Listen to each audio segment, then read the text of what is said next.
I believed I trusted my wife, Emily. At least, that's what I always told myself.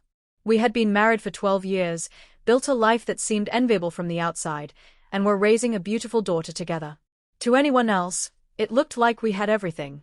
But real trust, when you strip it down, isn't simply the absence of doubt, it's the choice to put faith in someone completely. And my faith was about to be shattered in the cruelest way imaginable. It all began when Emily mentioned a 3-day work trip.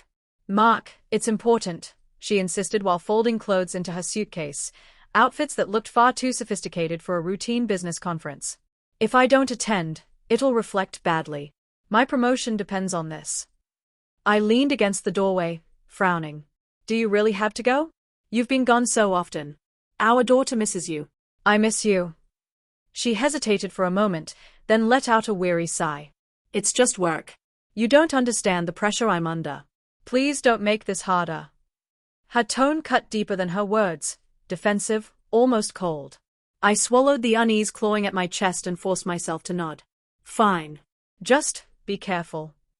She kissed my cheek with a practiced smile, but her eyes gave her away. They looked far away, as though her thoughts were already elsewhere. The first night of her trip, sleep wouldn't come.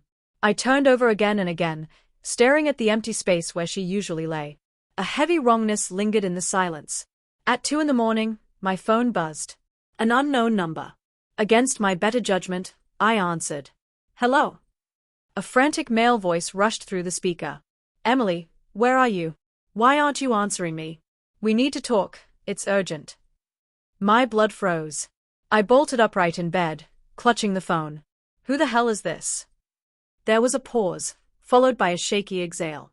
"Who's this?" "This is Mark. Her husband." The silence that followed pressed against my ears until the man's voice returned, low and almost broken. "She told me you two were separated." My chest clenched as anger and disbelief surged. "Separated? She's my wife.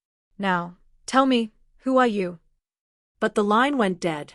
I stared at the phone, my hands trembling. It couldn't be true. Emily wouldn't do this.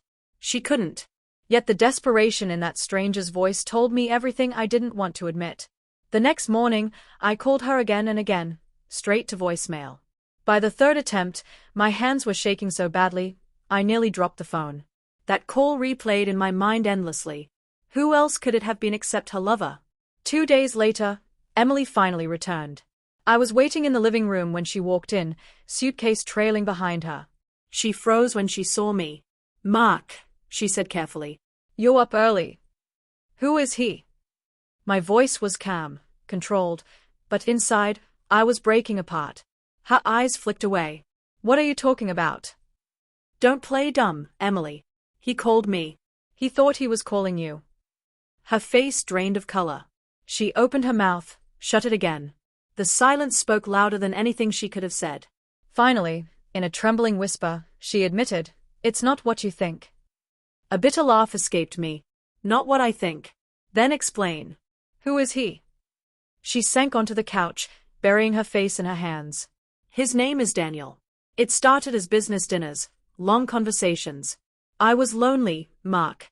You've been so distant, always consumed with work." "Don't you dare blame me," I snapped, my voice cracking.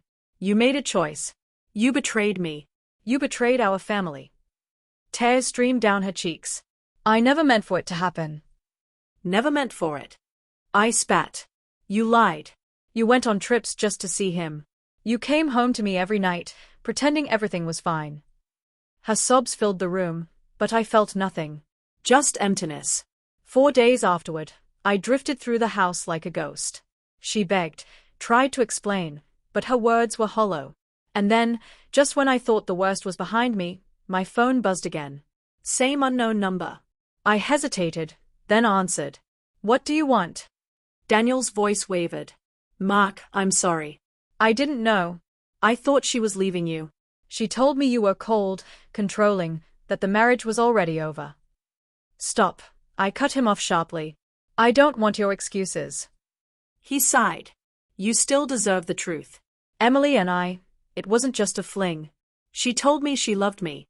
She said she couldn't keep pretending and was planning to leave you." His words carved into me like a blade. "She told you she loved you." I whispered. Yes. My knees weakened. For a moment, I thought I might collapse. That night, I sat in the dark, staring at our wedding photo when Emily walked in. I talked to him, I said quietly. Her face drained of color. What did he say? That you told him you loved him. That you were going to leave me. She shook her head violently. No, Mark, please. I was confused. I didn't mean it. I didn't know what I wanted. My eyes burned as I turned toward her. You didn't know what you wanted? I gave you everything. My love, my loyalty, my life. And you threw it away because you were confused. She collapsed to her knees, sobbing. Please, don't leave me. I made a mistake. I'll do anything to fix it. But I saw it then. The truth in her trembling hands, the flicker in her eyes. She wasn't remorseful for betraying me. She only regretted getting caught. The next morning, I packed a bag. Where are you going? She cried, following me to the door. I turned to look at the woman I once believed I'd grow old with. My voice cracked, but I forced the words out. Somewhere I can breathe without choking on your lies. Somewhere honesty still exists. She reached out for me, sobbing. But I stepped back. Goodbye, Emily. And I walked away, heartbroken, shattered, but finally free. Epilogue. 6 months have passed since that night. The divorce is finalized. Our daughter lives with me now, though she often asks about her mother.